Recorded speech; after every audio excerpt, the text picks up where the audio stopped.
started in just a second if folks want to find a seat. Welcome to the PFAS-free New York campaign breakfast briefing. Good morning. Good to see folks today.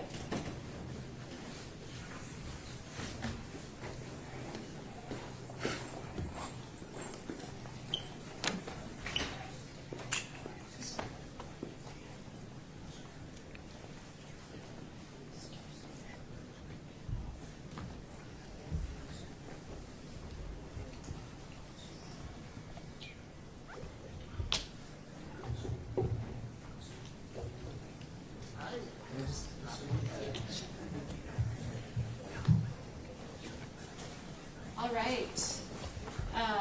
Welcome, everyone. My name is Bobby Wilding. I am the Executive Director of Clean and Healthy, and together with We Act for Environmental Justice, we co-lead the Just Green Partnership.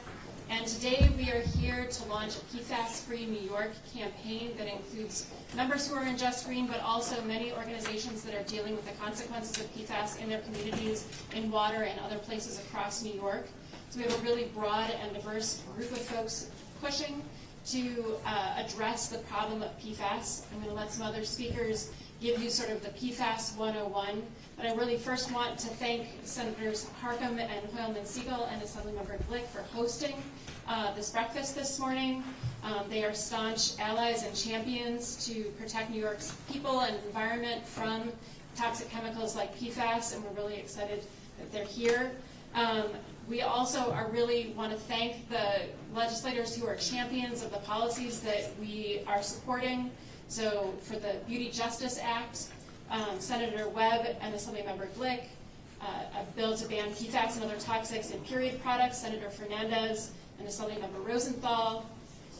It's banning PFAS in many consumer products, Senator Hoylman-Sigal. We're waiting on that Assembly sponsor any day now. To address PFAS coming out from manufacturing in water and testing for it, Senator May and Assemblymember Callis. So we know that PFAS is a problem. I just want to say that the cost of inaction is in the trillions globally. And we know every analysis that tries to slice the benefits of PFAS in our society with the cost that it takes to clean it up finds that the costs vastly outstrip the benefits that we're receiving.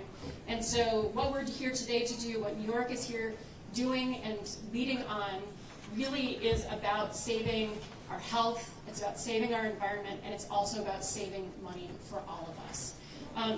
Without further ado, I want to bring up Senator Harcum to say a few welcoming words.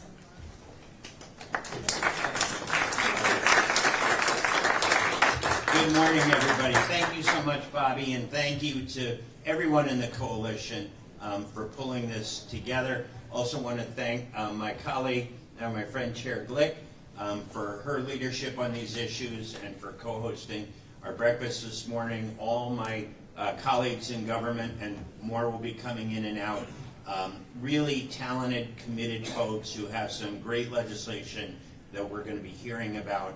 As Bobby mentioned, the impacts of PFAS are incredibly expensive to remediate. We keep fighting on the one side for more clean water funding so that we can address it in the water system, but the challenge is to prevent PFAS from getting into our environment and from getting into our bodies and impacting our public health. I'll just give you one example, not just in my district, but Assemblymember Burdick and I are essentially in the same neighborhood, and the elementary school in our neighborhood has been on bottled water for 2 years because the local wells have been contaminated by PFAS. So it's not even just large municipal water systems, it's private wells, community wells. Of PFAS, you're going to hear about a number of bills that our colleagues have to address PFAS. There are more bills being written as we speak that will be introduced in the coming days and weeks. I applaud all my colleagues in the legislature for their leadership on this. Chair Glick had a hearing on this. Thank you for doing that. That was a really important hearing. Senator Hoylman, who's our co-host this morning, I saw him down the hall. He'll be here momentarily. But I just want to thank everybody here assembled for pulling this coalition together to address this really, really important, one of the environmental challenges of our time. So I want to thank you all for being here. Have a great day, and look forward to hearing from my colleagues. Thank you so much.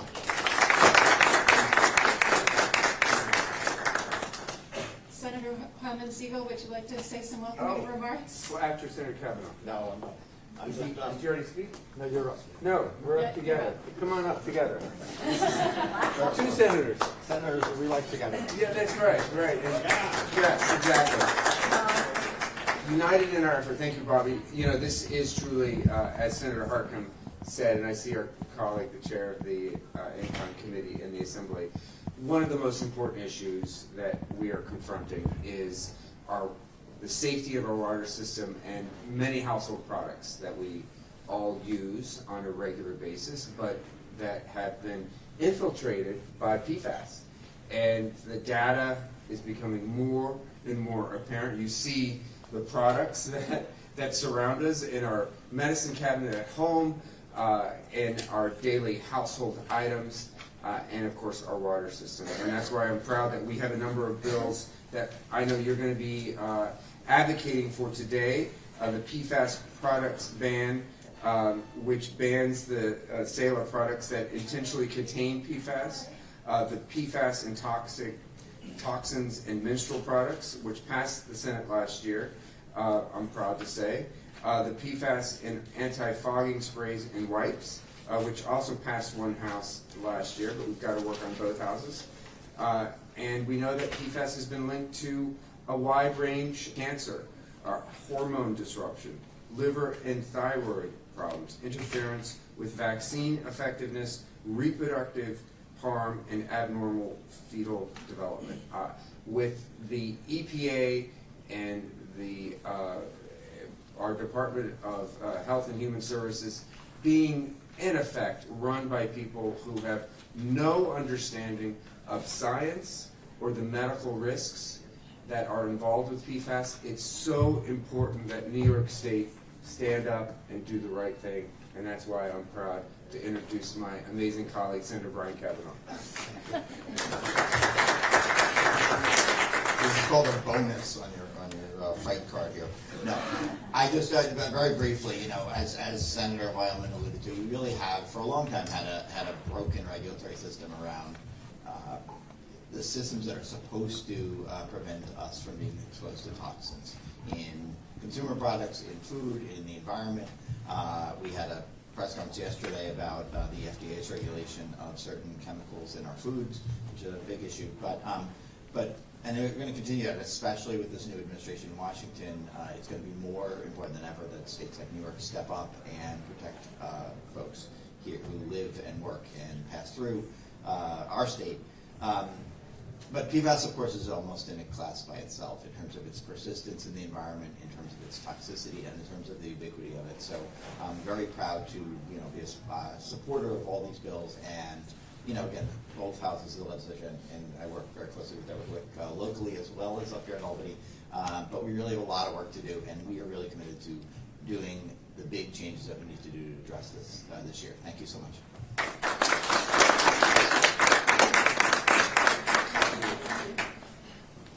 Bills to offer some remarks. Thank you, Bobby. And thanks to my colleagues in the other house. I'm here with my colleagues from the People's House. I see Assembly Members Burdick, Levenberg, Carroll, and I think Kellis and Epstein in the back. We understand that better living through chemistry is a total, what should I say in polite company? It's a scam and a sham. And we understand that the important thing is not to continue to add to the problem. We have to stop it at its source. Now, in the past, we thought a lot of the industrial degradation of water supplies and ground were really from manufacturing and the like. what we are coming to understand is that PFAS, we're washing it into the sewer system or our septic system, which goes into the groundwater. Every time we clean off our cookware, all of those daily activities are putting more and more PFAS into the environment. And we can never clean it up if we continue to use it. So these array of bills are really important to stop things at the source. We're going to have, frankly, honestly, generations of work to clean it up and get it out of the environment. But we have got to wake up and stop, turn off the spigot, stop the introduction of these poisonous chemicals that are, I mean, it's not 1 or 2 or 3 or 4, it's thousands. And how can we expect the water systems that are working to ensure that the drinking water that is provided to us is actually safe? How can they be expected to test for all of these different compounds and then clean them up?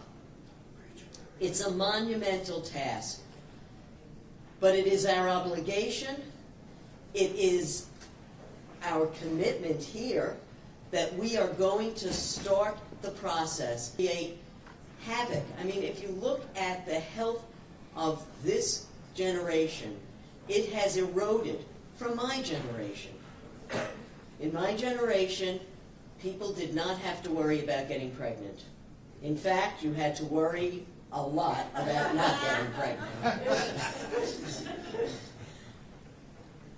This generation, it is shocking to me that young women in their late 20s or early 30s need to have fertility treatments. That is the canary in the coal mine. That is telling us when your reproductive systems are impacted, that is the first thing that sends a signal. And it is unacceptable to allow industry to continue to poison our environment and then expect the taxpayers to clean it up. So I want to thank Bobby, everyone in the coalition. We have a tremendous amount of work to do, and raising consciousness. It's part of the job here is raising consciousness and awareness. Because on the other side, there are people saying it's okay, don't worry about it. So we have to make sure that people are really worried about it, because that is what's going to make the difference. So thank you so much for being here. Thank you for all the work you do back home. I so appreciate everyone in the coalition. Have a great day, and let's get this done. Thank you.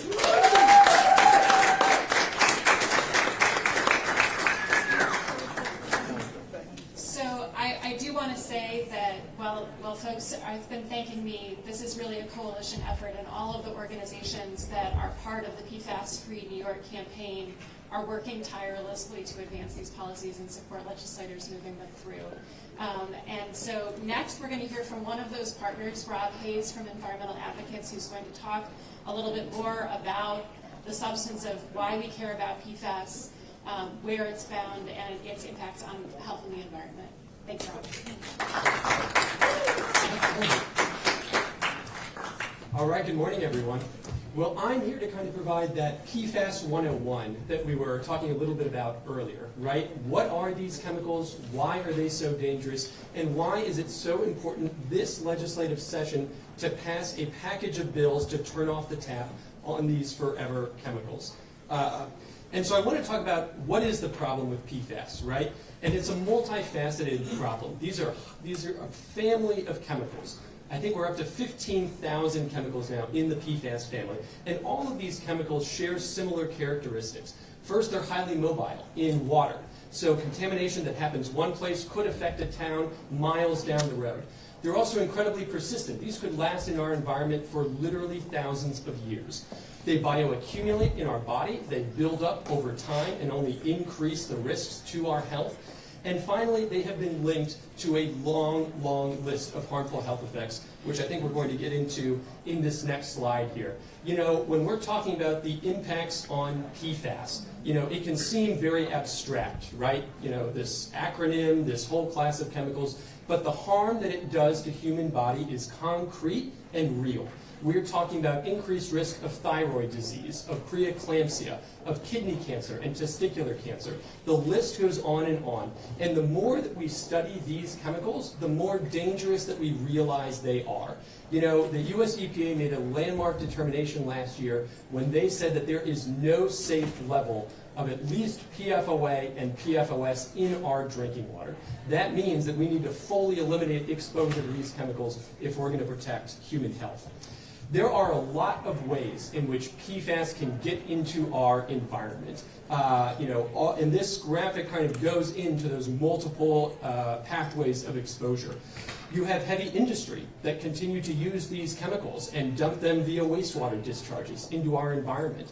We have these chemicals used in products that end up in our landfills. Those landfills produce leachates, this toxic wastewater that is going right back into our environment via wastewater treatment plants. We have contamination from firefighting foam across the state. Even contamination just from, you know, the use of these products in general on our bodies.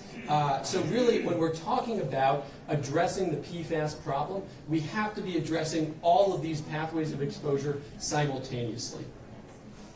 And just as there are multiple ways by which PFAS get into our environment, there are multiple ways in which our health is harmed by PFAS. You know, the biggest ways that we're exposed to PFAS are 1, through drinking water, and 2, through the food that we consume. But there's also a lot of other pathways, as this graphic begins to show you. You know, there is PFAS in a lot of the cosmetic products that we use. There's PFAS in the clothing that we wear, in the electronics that we use. And so all of those kind of ways that these products are touching our bodies can also increase our exposure and harm our health.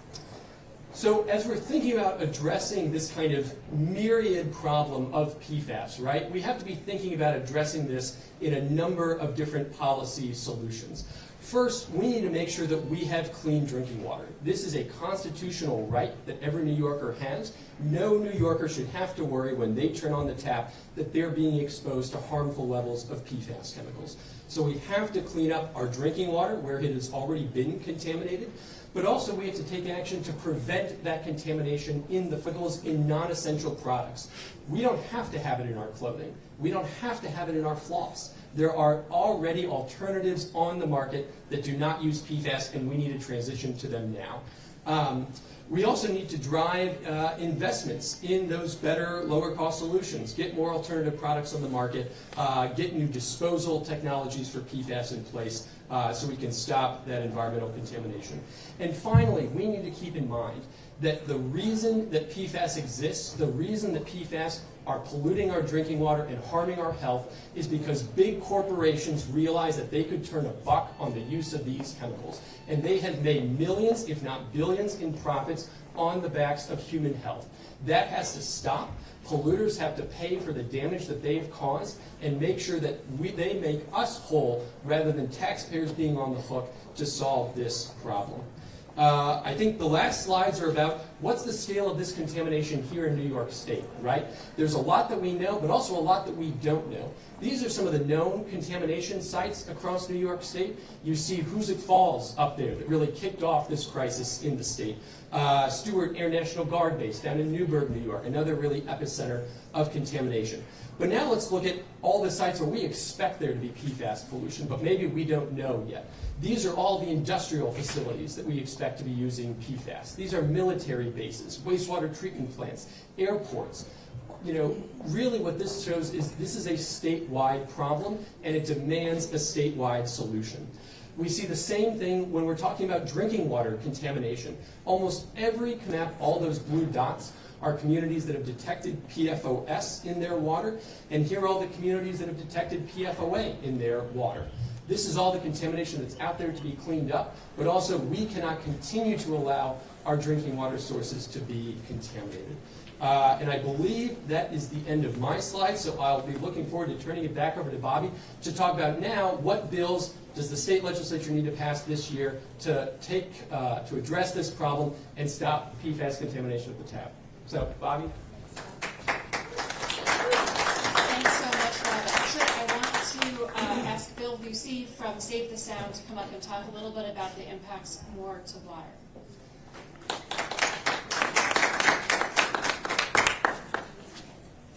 Yeah, hi. Actually, I thought I was talking about the history of how we got passed in Connecticut, but There you go. I'll focus on that. We kind of went through those in Exit Water. I'm a Long Island soundkeeper, so I work both in New York and Connecticut, and we work on water quality and fisheries issues. So what happened in Connecticut about 5 years ago, not many people were talking about PFAS. Clean Water Action was walking around the LOB trying to get people interested, but it really hadn't reached the public consciousness yet. Then we had a 30,000 gallon spill of firefighting foam at Bradley Airport at a plane crash, which also spilled a lot of PFAS into the Connecticut River. That really got things moving. I probably did close to 6 press conferences with Senator Blumenthal, who was really working on the Department of Defense to get rid of the firefighting foam. Because if you focus on DOD, they'll typically react quicker than others banning the firefighting foam. We also attached not having it in certain food packaging items. So that was successful, but as we heard today, there is a number of pathways that this contaminant gets into our system. So we needed a comprehensive ban. We looked at Maine, they did the same thing. They had issues with the dairy cows. They had issues with their organic vegetables, and that really created a groundswell. Also in Minnesota, they passed a comprehensive ban. And so what we did is we mimicked both of those bills, and we tried to get it through the legislature. 2 years ago, we didn't even get it out of committee. You know all the frustration you've been having in New York. But last year, we used the 3 Fs. The fishermen, the firefighters, and the farmers. When you have those constituents along with a big groundswell of the public, it was amazing. We got it through committee. We were constantly being attacked for carve-outs from the automotive industry and others. We worked very closely with NRDC. I want to give them a shout out. They helped us review some language. And then by the time it finally got to the floor towards the end of session, it passed unanimously through the House and then through the Senate. So that's what I see for New York. I see the groundswell. You're at the same point now. There's a tremendous amount of momentum here. I can feel it. All around you people are working on this. More states are coming online. But what we have to be careful of, and I offer this as a warning, now we're dealing with the sustainable cookware industry trying to change the bill. The toy industry lobby groups are showing up, they want to change the bill. Everybody wants a carve out for their piece of the PFAS pie. And we have to be really vigilant to just stand our ground. There are alternatives for all of these different products that we ban that make up the bulk. Again, if you can bring in the farmers who've had contaminated soils from the biosolid application. The shellfish farmers are deathly afraid, and Long Island Sound's a $30 million industry. They're deathly afraid of that contamination crashing that whole industry. And then the firefighters. I used to be a firefighter for the Forest Service, and we used to wear that Nomex gear. You could smell it. And you're sweating in 100-degree weather. It's just absorbing in your skin, and the planes are going over the top and dropping that fire retardant with the PFAS in it. You're slipping all over it. It's in all of us right now, and I'm just going to echo everybody else that we really need to turn it off at the tap, and I hope that New York gets it done this year. So, thank you.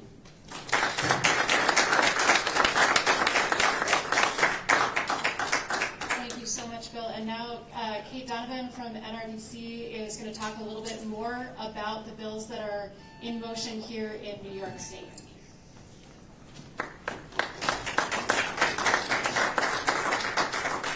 I always need a little boost, but I'll stand on my toes.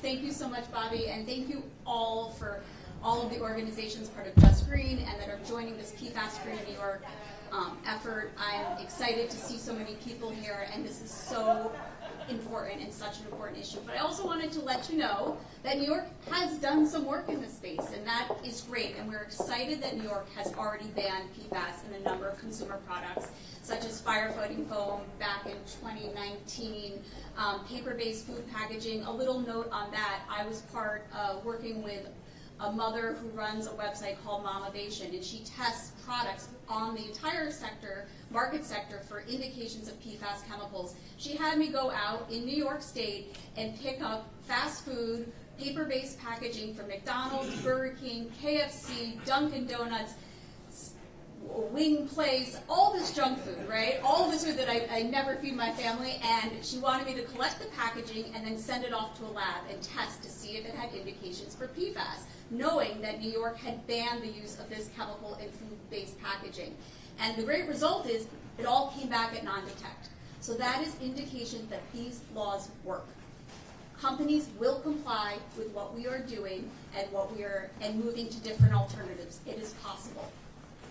Apparel, we banned PFAS in the use of apparel, like uniforms and outerwear in New York. That just came into effect in January of this year, January 1st. So, you know, we expect over the next couple months within the year that these companies have gotten that message, and we will start to see the phase out of PFAS in our clothing.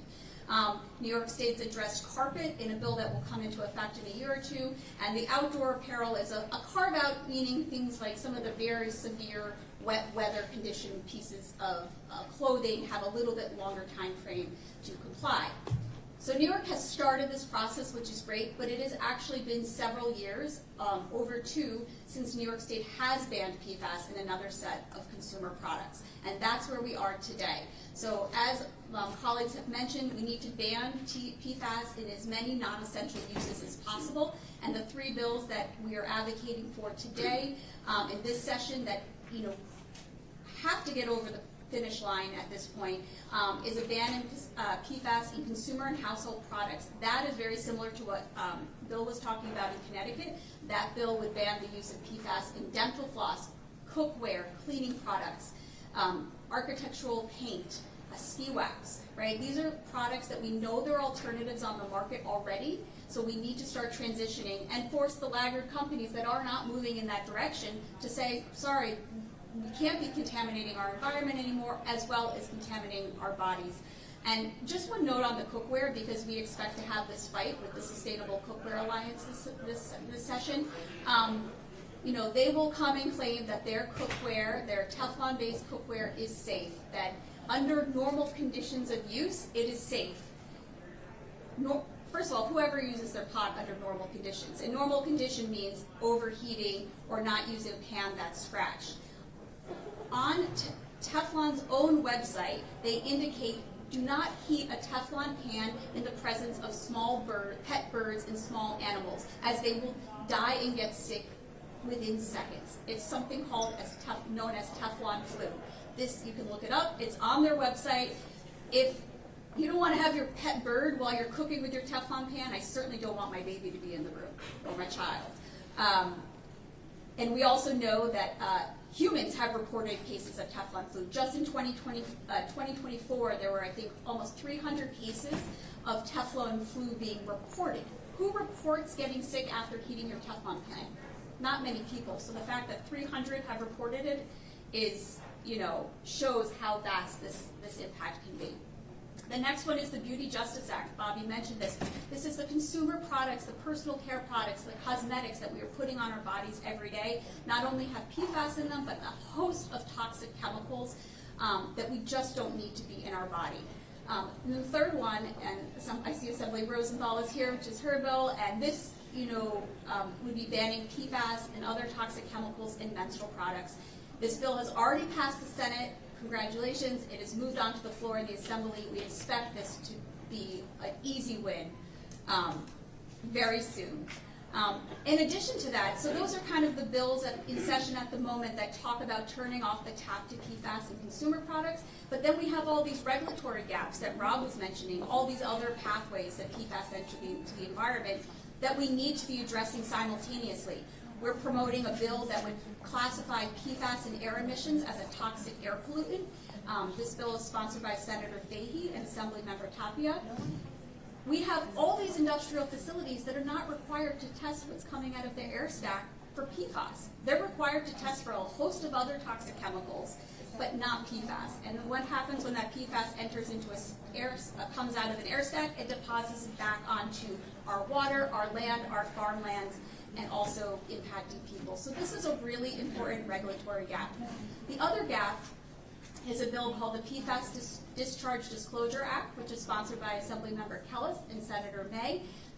We need to start understanding where the PFAS is. Where is it coming out of this facility effluent? And so this bill gets at testing industrial effluent, ensuring that we know what levels of PFAS, so we know where to regulate, we know who to target. And this is a huge gap. The last one I'll mention, it was mentioned a few moments here about the spreading of sewage sludge. We know that other communities across the Northeast have been having severe and significant issues from farmlands being contaminated with PFAS, with the spreading of biosolage, or basically the sludge that comes out of a sewage treatment system as a fertilizer. That type of fertilizer is great for farms, but not if it's contaminated with PFAS chemicals. We are looking at legislation as a statewide to promote something. Albany County just last week actually put a moratorium on the spreading of sewage sludge for 90 days so that we can learn more and that we aren't impacting, we are protecting farmers and protecting the food that we eat.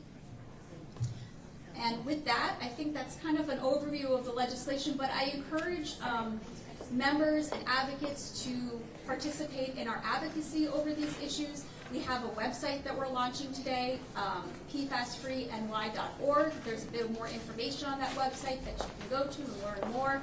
We also have an Instagram and X account if you're so inclined to be part of those social media outlets that we encourage you to join to find more information. And we thank you so much for coming. I think I'm going to pass it back to Bobby to close up.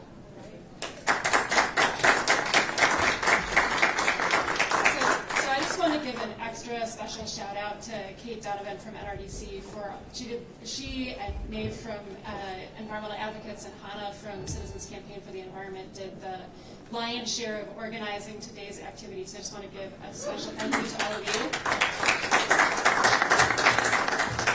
So I think what we've heard over and over again is that it's time to turn off the tap on toxic chemicals like PFAS and others, and that we can, because there are safer solutions already out there for all but the niche that are currently unavoidable, where we need the PFAS for some particular reason in a product that we need. But this is a very small subset of the uses of PFAS. There's a lot of opportunity for New York to take action.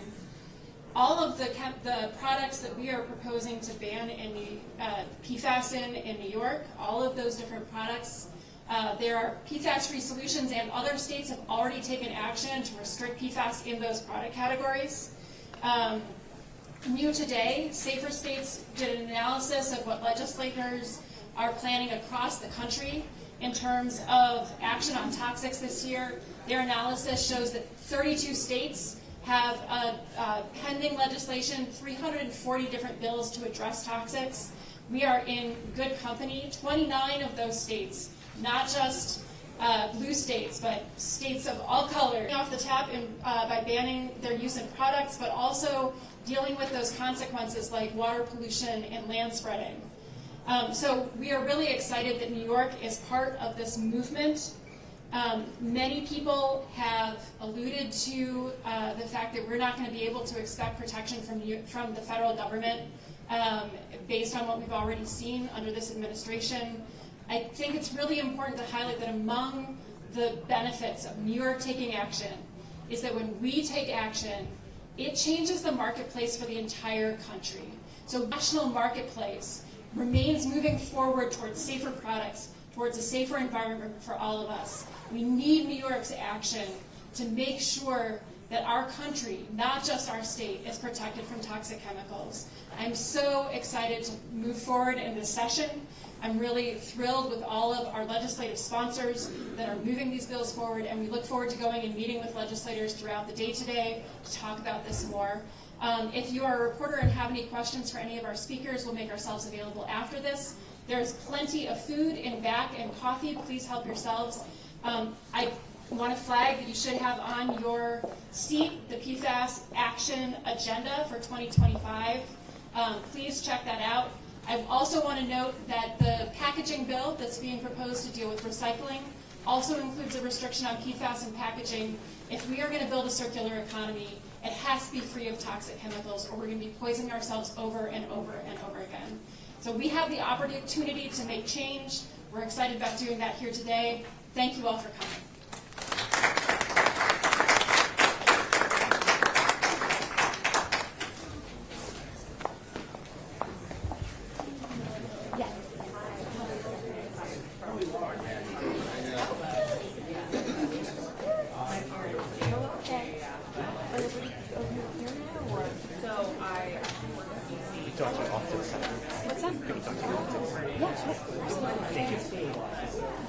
I just wanted to make sure you got a copy of the additional release. I got it. Oh, you got it? Okay, great.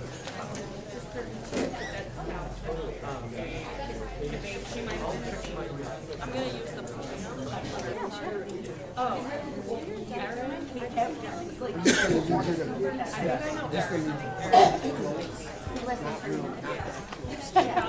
Sorry.